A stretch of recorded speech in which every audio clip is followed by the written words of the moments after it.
The first treat we're gonna make today is pan tumaca. Basically, fresh bread with a fresh tomato sauce.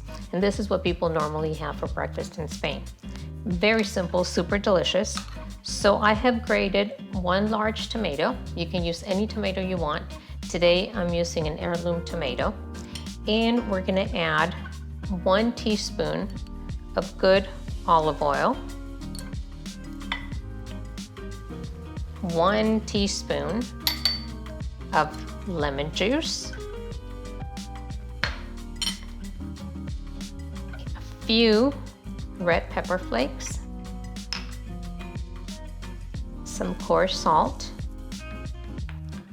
We're going to mix that together.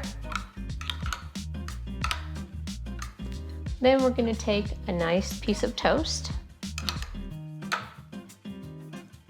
and we're just going to add this delicious fresh tomato sauce right on top.